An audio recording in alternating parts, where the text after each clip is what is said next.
Ma'kili bin Yasar radhiyallahu anin Nabi sallallahu alaihi wasallam qaal al-ibadatu fil harji kahijrati ilayya. Daripada Ma'qil bin Yasar radhiyallahu an berkata, Rasulullah sallallahu alaihi wasallam bersabda, beribadat di waktu huru-hara di tengah kemelut dunia yang dahsyat adalah seperti berhijrah kepadaku. Sekarang dah start dah maksudnya. Sekarang ya kita laksanakan ibadat dikala perkara sudah huru-hara lah ni. Kalau sampai kita tak boleh pergi masjid tu dah kena huru-hara kesihatan ke, huru-hara apa itu sistem lah, maknanya tak dapat macam biasa ya. Kita masih tetap nak buat ibadat, kita bikin ibadat apa yang termampu, kita bikin ibadat, kita tak rasa terus tak boleh, ya tak boleh lah, lepas tangan. Kita cari apa jalan untuk kita tetap boleh laksanakan perintah hukum Allah Subhanahu Wa Taala seperti orang hijrah kepada Nabi. Kenapa hijrah pada Nabi? Kalau kita dahulu, kita orang sahabat-sahabat hijrah, umpamanya mereka berada di Mekah, mereka aman damai semua, tapi mereka menempuh susah payah hanya nak bersama dengan Nabi. Samalah keadaannya. Kita boleh senang lenang duduk saja di kat rumah, tak payah ke sana, tak payah kemari. Tapi kita cari juga jalan macam mana nak dapatkan ilmu. Cari juga jalan cara dapat ilmu, dan Allah Ta'ala sudah sediakan apa peringkat-peringkat gantiannya ilmu kita ya. Kita tak dapat yang itu, kita boleh buat yang ni. Kita tak boleh buat yang itu, kita boleh buat yang lain semuanya. Rebut dan ambil, cari, nanti pahala kita seperti hijrah kepada Nabi sallallahu alaihi wasallam ya. Bagaimana kita tahu yang nama hijrah tu sudah tak ada, tapi yang ada apa? Keluar daripada kejelekan kepada kebaikan, itu namanya hijrah, dan niat-niat yang baik itu masih namanya hijrah. Dan sekarang ini kita tengah hijrah dalam keadaan sedemikian itu. Kita meraih pahala hijrah dengan kita beribadat dalam keadaan huru-hara. Nanti pegang ini betul-betul. Nanti kalau bila ada huru-hara lagi, ibadat jangan tinggal. Ibadat jangan tinggal. Buat apa yang patut. Buat apa yang patut. Di rumah, takdir tengah berlaku betul-betul berlaku huru-hara besar. Ini baru huru-haranya sudah masuk tapi belum gobar besarnya. Apa sudah menyeluruh tapi belum besarnya. Ibaratlah dulu orang kalau panaskan kuali, ya, dulu baru kecil saja apinya, belum panas sangat. Belum panas sangat. Sekarang seluruh kuali dah panas, seluruh minyaknya dah panas, tapi belum begitu panas. Belum begitu panas, belum dimasukkan lauk dalamnya, belum dimulakan goreng dan gaulnya. Tapi dah panas belum? Dah panas, seluruh kuali dah mula panas, minyaknya semua dah panas. Hingga nak tunggu masukkan ikan dalamnya, masukkan apa dalamnya semua, gaul jadi satu. Itu saja belum. Tapi pemanasannya dah bukan kecil, dah menyeluruh dah panasnya ya. Jadi huru-haranya sudah ada, hanya belum gobarnya saja. Apabila sudah berlaku, apa sekarang sudah masuk sekarang ini pun sudah mula kita rebutkan pahala apa yang payah nak dapat, kita masih rebut juga. Seumpama beri hijrah kepada baginda sallallahu alaihi wasallam ya.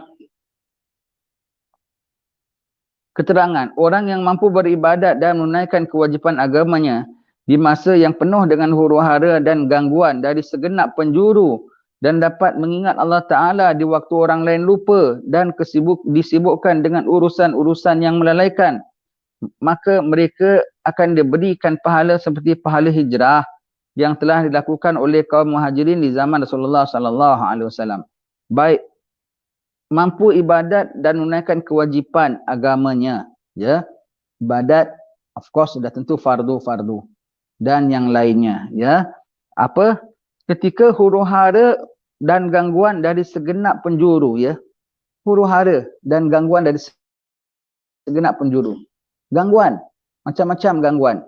Dari berbagai-bagai pihak, dari berbagai sudut ya, gangguan. Sudut kesihatan, sudut ekonomi, sudut takut mungkin kalau kena jangkitan, sudut takut mungkin kena tindakan, berbagai-bagai ya. Sekarang ini kita masih pandang macam demi keselamatan. Tapi satu hari nanti betul-betul demi ada bahaya besar lagi menunggu. Sekarang pun dah ada itu pun dah kira bahaya. Bahaya setiap penjuru. Sekarang kita keluar. Mana-mana kita keluar kena pakai mask tak? Seolah-olah macam di mana-mana dah ada ketakutan ya. Kita ke mana-mana kita keluar, kita boleh berhimpun ramai-ramai tak? Tak boleh ya. Semuanya begitu. Itu semua tu dah kiranya sebagai apa? Sebagai apa? Ketidaktenangan jiwa, ketidakketenangan keadaan dalam sudut hal ehwal dalam sudut urusan, dari sudut segi berbagai-bagainya sekarang. Di masjid tak boleh tenang. Di kuliah, di pasar, di mana juga tak boleh tenang, ya.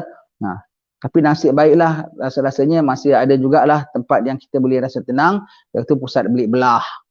Kita masih boleh datang dengan beramai-ramai, beli belah dengan meriah lah yang kita rasa, ya. Begitu. Mudah-mudahan kita masuk di kalangan mereka yang mampu beribadat walaupun dalam keadaan dan suasana yang sangat menyibukkan. Dan mudah-mudahan kita mendapat pahala yang besar yang telah dijanjikan oleh Rasulullah sallallahu alaihi wasallam tadi, ya.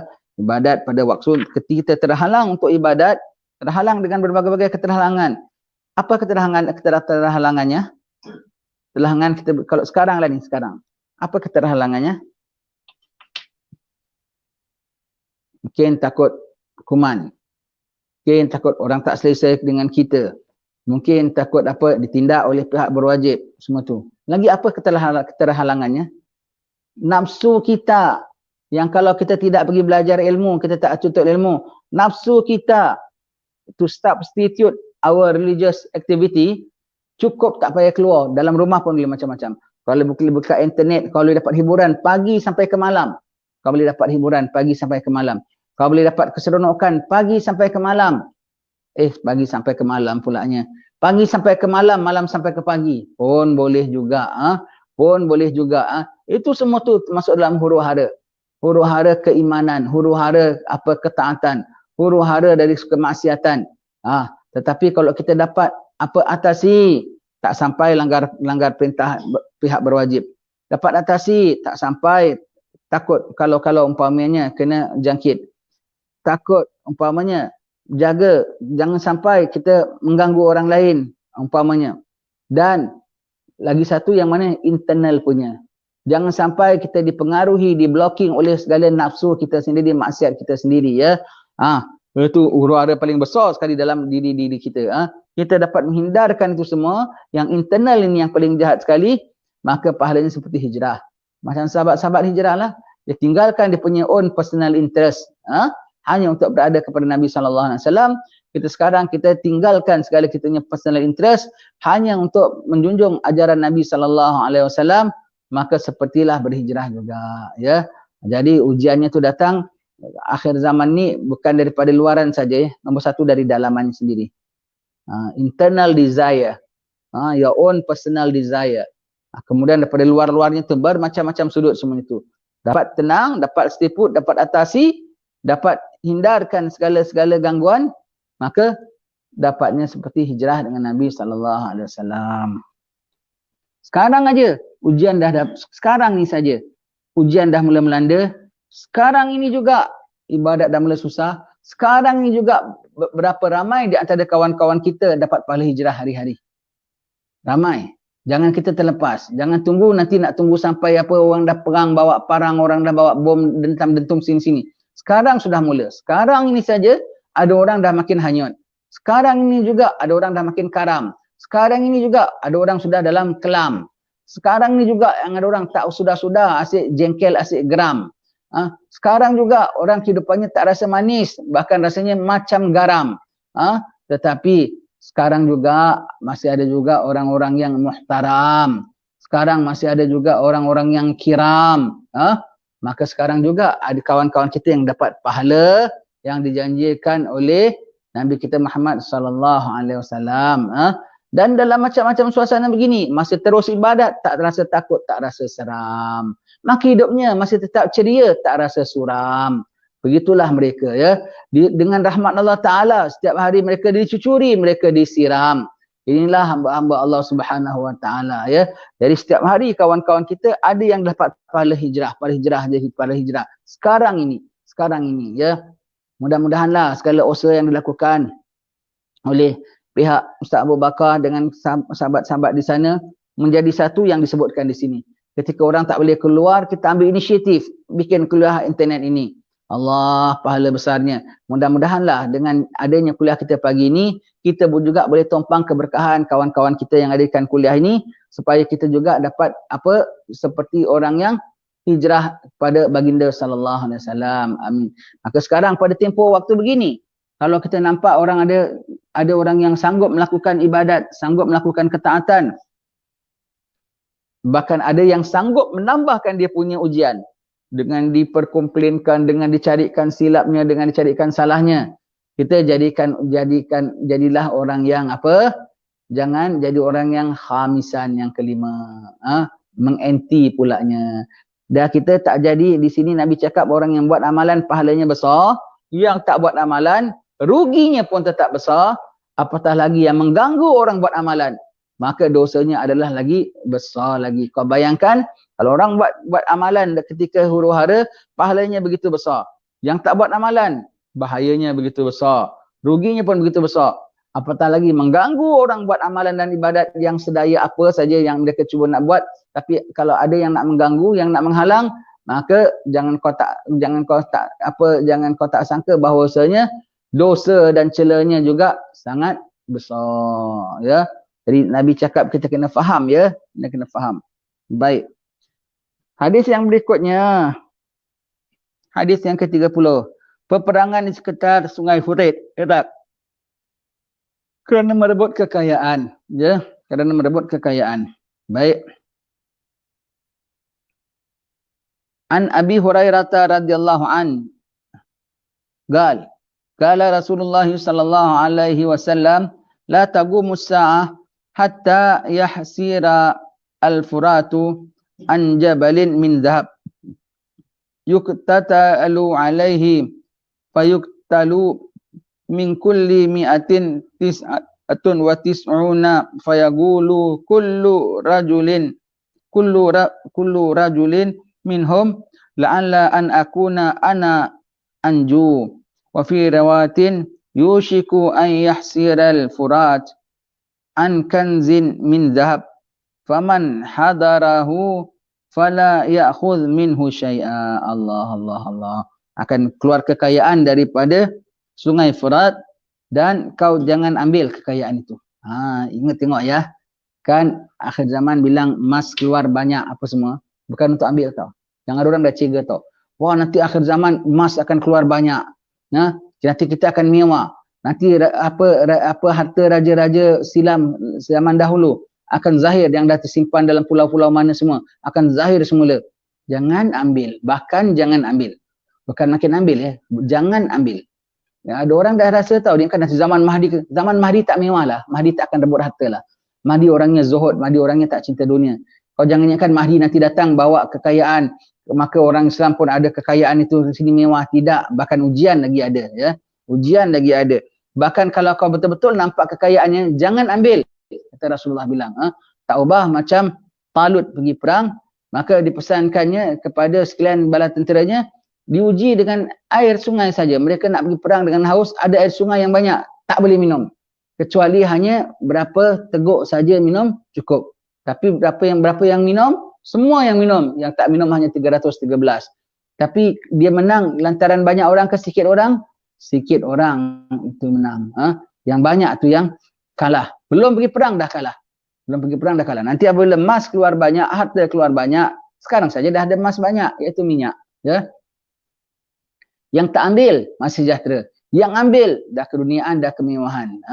Tengok negeri-negeri Arab yang masih belum gali minyaknya. Masih sejahtera ibadatnya. Walaupun orang pandang sebagai miskin. Hadramaut tu, masih banyak minyaknya. Dia rebut tak? Tak gali, belum gali. Masih sejahtera imannya sampai sekarang. Tengok negeri-negeri Arab yang dapat minyak terus digalinya, terus mewahnya. Apa jadi sekarang? Dubai, Abu Dhabi, apa jadi sekarang? Mewah, Al-Buruj. Siapa duduk sekarang? Al-Buruj tu. Yang tinggi-tinggi siapa duduk sekarang? Itu pasal nak rebutkan emas, nak rebutkan kekayaan. Maka jadinya begitu. Jangan ambil. Itu tipu daya orang-orang jahat, orang-orang kufar untuk jatuhkan iman kita. Jangan ambil. Mereka nak membinasakan kita. Ambil. Kalau sekarang kekayaan sekarang ni kita tengok yang belum ambil kekayaan, masih sejahtera lagi, masih dalam selamat lagi keimanannya, keibadatannya, semua itu. Sepertinya negeri Hadramaut, negeri Yaman. Yang ambil kita tengok seperti siapa? Saudi. Yang ambil seperti siapa? Dubai, Abu Dhabi. Apa jadi negerinya? Oh, maju tamadun. Apa jadi ketamadunannya? Apa jadi kemajuannya? Apa jadi tourist attractionnya? Semuanya. Boleh orang pergi sekarang, sekejap aja, terus dah jadi tak laku. Utang makin banyak beban-beban. Nak bayar dengan apa? Bayar dengan building tu sendiri. Bayar dengan tanah. Bayar dengan cagarannya semua. Tak mampu boleh sampai tergadai. Bukan tergadai negeri. Terjajah semula negeri. Jangan ingat macam-macam zaman dahulu semua tu. Di antara negeri-negeri yang sanggup sampai boleh dijajah. Adalah dengan sogokkan dunia. Di antaranya Singapura dulu. Singapura dulu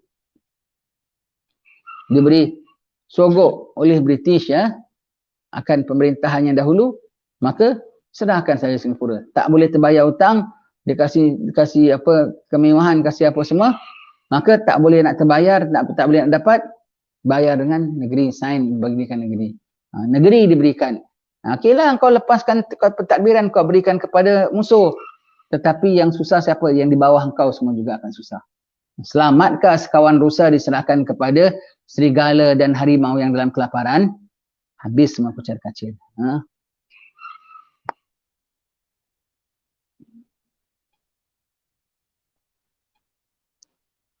Daripada Abu Hurairah radhiyallahu an, bahwasanya Rasulullah sallallahu alaihi wasallam telah bersabda, tidak terjadi hari kiamat sehingga sungai Furat, iaitu sungai Euphrates, iaitu sungai yang ada di negeri Iraq, menjadi surut airnya hingga kelihatan sebuah gunung daripada emas. Ramai orang-orang yang terbunuh kerana merebutnya, maka terbunuhlah 99 daripada 100 orang yang berperang. Perangnya mematikan 99%. Macam mana boleh mati 99% ya? Semua yang berperang tahu. Pihak A, pihak B yang bertentang, all together mati 99%. Macam mana? Kalau menang, yang nama perang, yang nama menang yang nama menang dia hidup, yang nama mati, yang kalah dia mati. Pun tak sebanyak sangat. Tetapi ini daripada yang pihak A, pihak B, total yang hidup hanya 1%. Total yang hidup 1%. Macam mana boleh sampai gitu? Sebab dua-dua pakai senjata pemusnah yang sekali bunuh ramai orang. Aku tekan kau punya mati 90%, aku tekan kau punya mati 80%. Saling tekan button, saling shoot each other, saling mati sekian ribu, mati sekian ribu. Last dari dua-dua pihak yang bertelagah ini, yang hidup hanya 1%.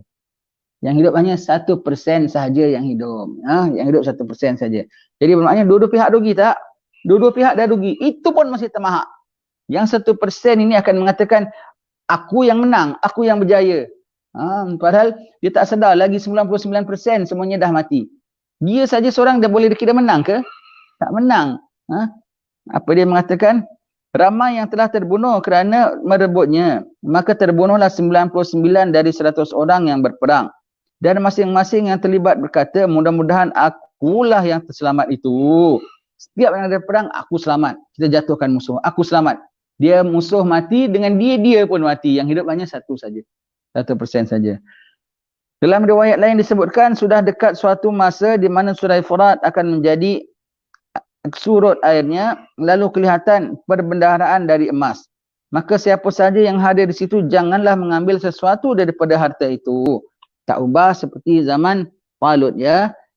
Jangan ambil, jangan minum, bukan minyak, bukan emas, air saja pun. Air pun saja tak boleh minum. Siapa minum bukan di kalangan aku. Maka minum seramai-ramainya, minum sebanyak-banyaknya. Maka yang tinggal bakiannya berapa? Sedikit, segelintir saja. Ketika bilangan mereka puluhan ribu. Strong, kuat di tempat masing-masing, tempat tanah air sendiri. Diserang oleh orang-orang Jalut, mereka tak dapat defend. Tapi apabila mereka nak counter balik, pergi puluh ribu keluar perang. Hanya yang sabar hanya 313 saja. Tak ke lebih kurang 1% saja. Sikit amatnya, small amount saja ya. Menang tak? Menang. Kerana sedikit yang sabar, menang. Bagus kalau banyak yang sabar, tapi dah tentu banyak ramai yang tak akan sabar. Maka wahai yang sedikit, jangan anda pun tak sabar. Ya. Baik. Sekarang kita kalau nak kiaskan ini pada kehidupan kita, ialah kemewahan dunia. Ya, kemewahan dunia. Taruhlah orang sekarang mengajar nak wang, nak akan imbalan, nak akan upahan, nak akan apa semua. Ramai yang nak rebut. Kalau tak ada orang yang nak dakwah secara semata-mata lillahi ta'ala, paling-paling tidak dari 99, janganlah tak ada satu orang. Dan andalah yang patut jadi, aku tak ada orang nak sanggup, aku seorang mesti sanggup.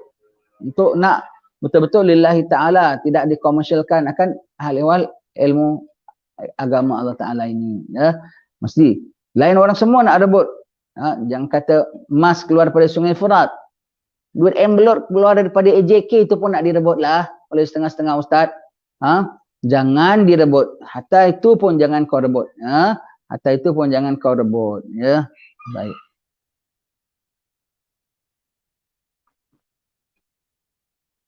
Wirjaya, jangan nakal. Kucing saya tengah terkam sana, terkam sini. Duduk yang anteng. Jangan jeklitan.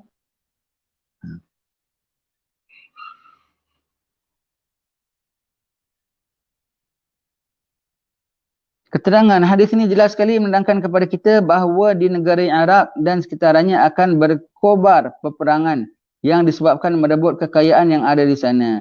Ramai orang yang menjadi korban dan semua yang terlibat bercita-cita hanya dialah yang selamat. Tapi semuanya dia mati juga.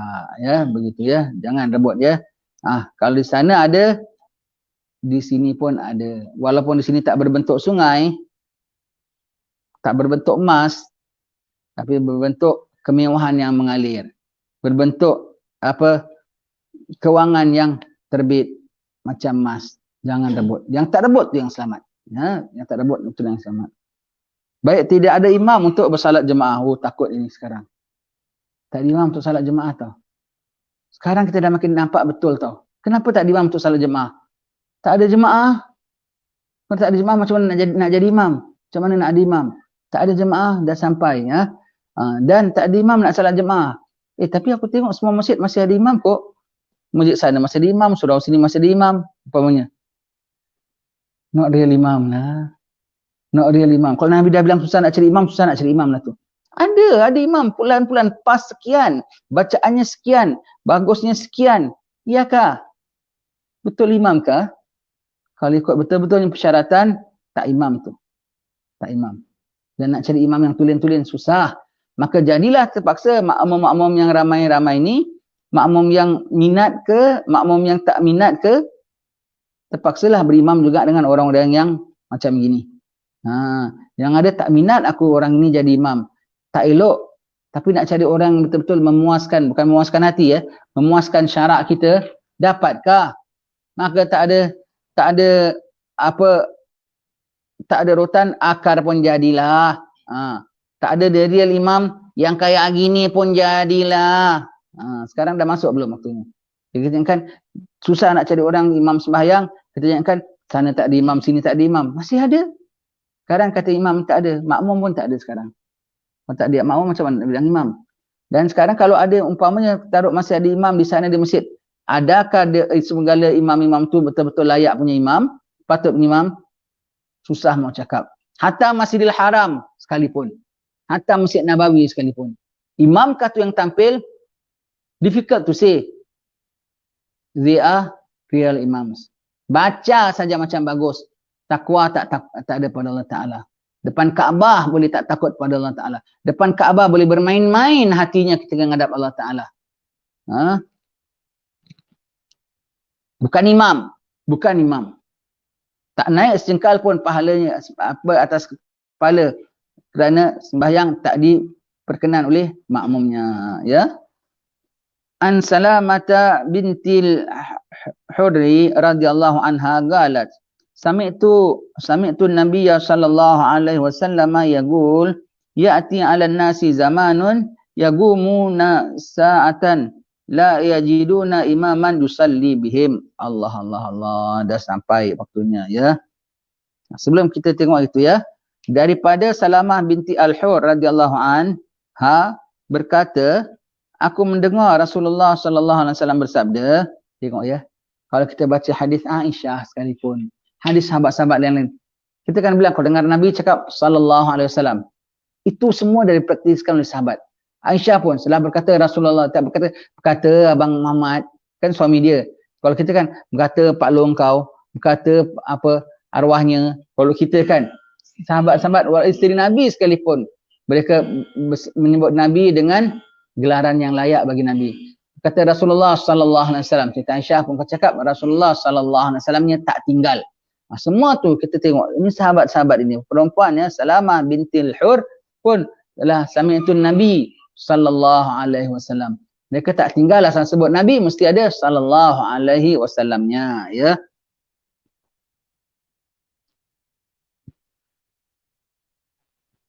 Itu orang yang dah biasa dengan Nabi tau.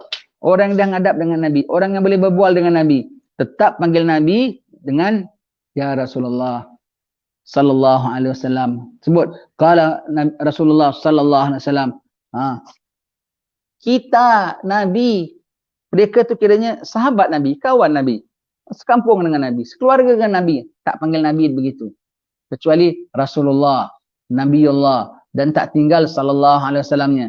Kita yang zaman ni dengan Nabi, kita nak buat macam best friend kita. Muhammad tak begini, Muhammad tak begini, punya biadab. Dengan Nabi begitu. Rasulullah dia cakap apa, tak ada pakai sallallahu alaihi wasallamnya pun. Tak ada alaihi salatu wassalamnya pun. Kata Nabi, Nabi itu saja. Tengok kata Rasulullah sallallahu alaihi wasallam. Itu adab kalau nak sebut Nabi sallallahu alaihi wasallam, ya. Kena begitu, ya.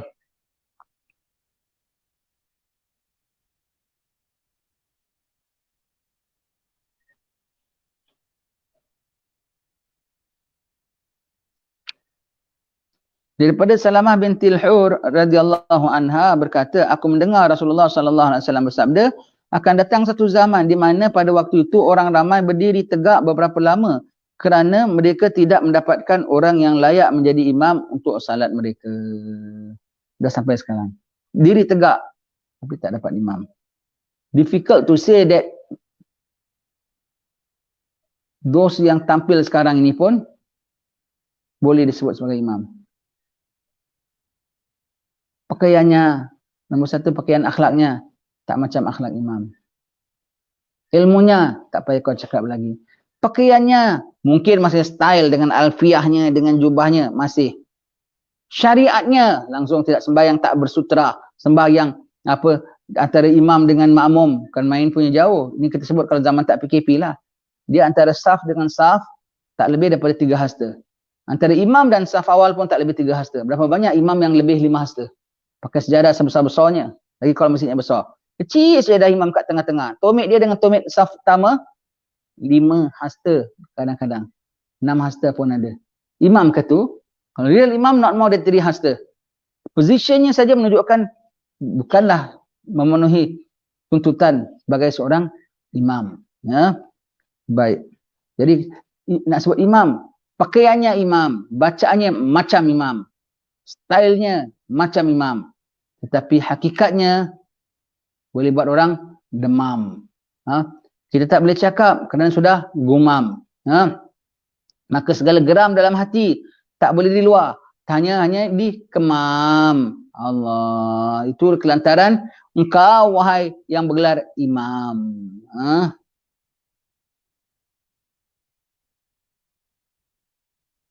Kelihatannya masyarakat kita sekarang kurang memberi perhatian kepada ilmu-ilmu syariat. Bahkan mereka yang berilmu pun ramai yang tidak menghadiri salat berjemaah. Maka tinggallah orang-orang jahil saja.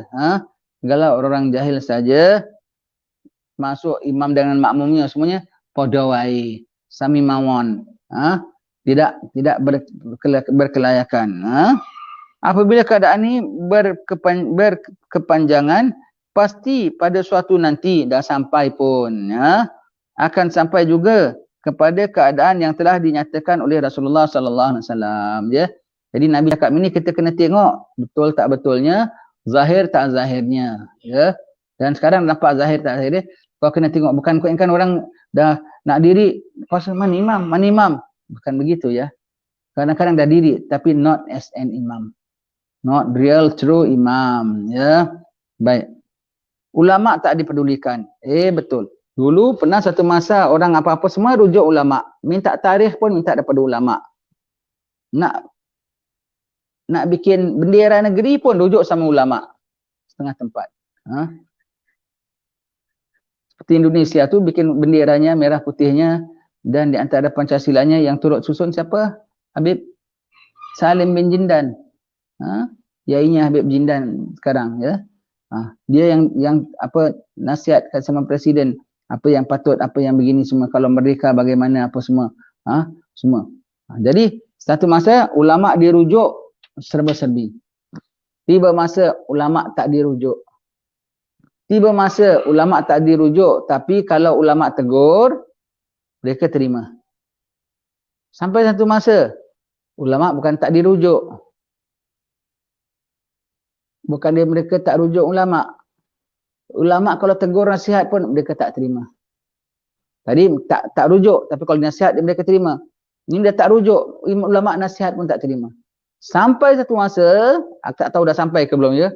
Bahkan ulama tak dikasih nasihat. Tak boleh nasihat, tak boleh cakap sembarang-sembarang. Aku tak izin kau cakap, kau tak boleh cakap. Sampai satu masa, bukan saja ulama tak boleh cakap, ulama bahkan kena cakap apa saja yang aku bilang cakap, yang aku bilang jangan cakap, kau jangan cakap. Aku yang dia rela. Itu bukan ulama. Tak maaf, ya. Ulama tak akan rela jadi lembu cucuk hidung, ya. Kalau kau nak jadi lembu cucuk hidung sangat, jadilah. Na'udzubillah. Aku berlindung dengan Allah Ta'ala supaya jangan jadi lembu cucuk hidung. Ya. Begitu, ya. Ulama sebagai apa, dikunci. Bukan hanya dikunci. Kunci tu tak cakap bagus juga. Kunci tapi kuncinya dipegang. Bab ini kau cakap. Tapi on my side. Bab ini kau cakap tapi membela aku. Bab ini kau jangan cakap. Kenapa? Menjejas aku. Peduli aku. Aku cakap, aku kena cakap. Lillahi ta'ala. Bukan menyinggung orang semaunya. Bukan bantai orang senantiasa. Yang patut cakap, cakap daripada Allah, daripada Rasulullah. Kau tak cakap, mereka tuntut kau yaumil akhir nanti.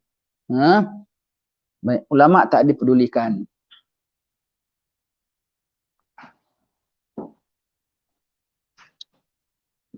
An Sahlin bin Sa'din As-Sa'idi radhiyallahu an, anna Rasulullah sallallahu alaihi wasallam qala la yudrikni zaman aw la tudriku zamanan la yuttabi'u fihi al-alim wa la yustahya min al-halim qulubuhum qulubul a'ajim wa alsinatuhum alsinatul Arab. Begitu, ya.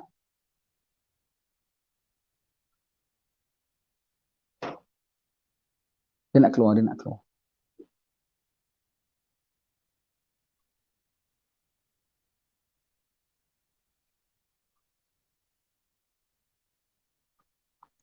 Daripada Sahal bin Sa'ad As-Sa'idi radhiyallahu an, bahawasanya Rasulullah sallallahu alaihi wasallam telah bersabda, ya Allah, janganlah engkau pertemukan aku dengan satu zaman, dan mudah-mudahan kamu iaitu para sahabat juga tidak bertemu dengan satu zaman itu, di mana para ulama sudah tidak lagi diikuti dan orang-orang penyantun sudah tidak lagi dihiraukan. Orang yang halim, orang-orang ulama yang lembut, yang apa, yang lunak, tak dipedulikan orang. Tak dipedulikan orang. Maksudnya apa, ya? Yang mereka pedulikan yang tak halim. Yang mereka pedulikan ialah yang tak halim, yang keras, yang tak betul, tak tentu arah.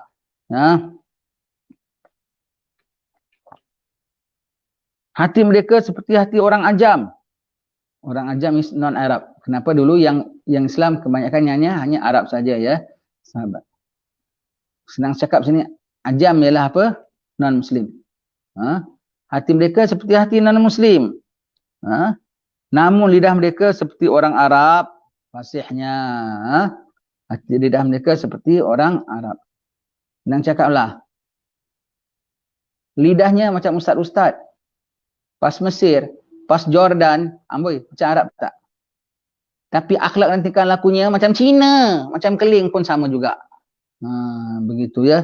Nabi sudah sebutkan. Ulamanya pun begitu juga, ya. Na'udzubillah. Keterangan.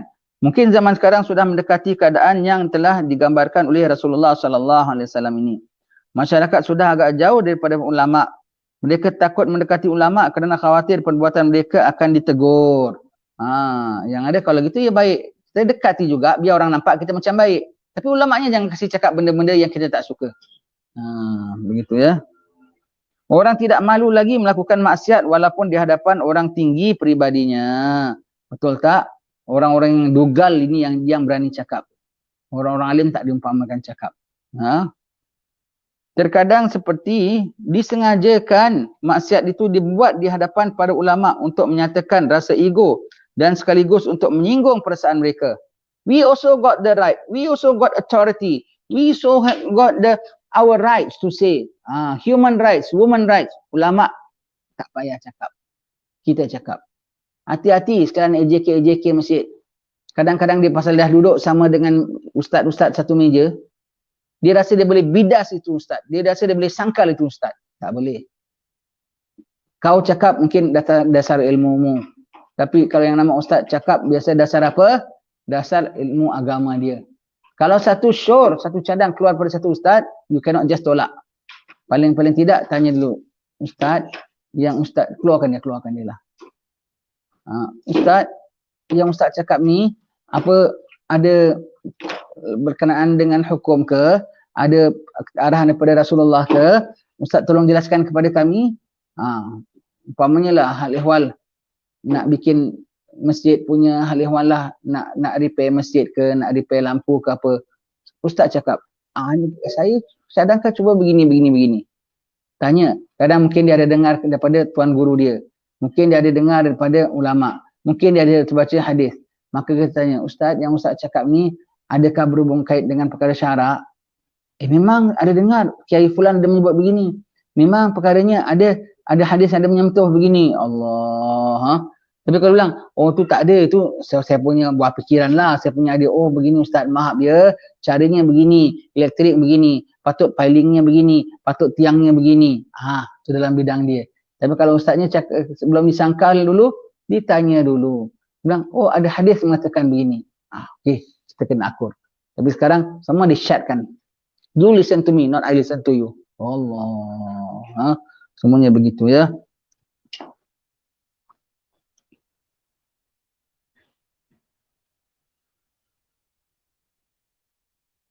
Golongan ini juga ahli berpidato dan sering memutarbelikkan kenyataan. Dah banyak sekarang orang liberal ni bukan main dia punya pidato, pakai akal, pakai logika, pakai apa semua tu. Kurang ajar.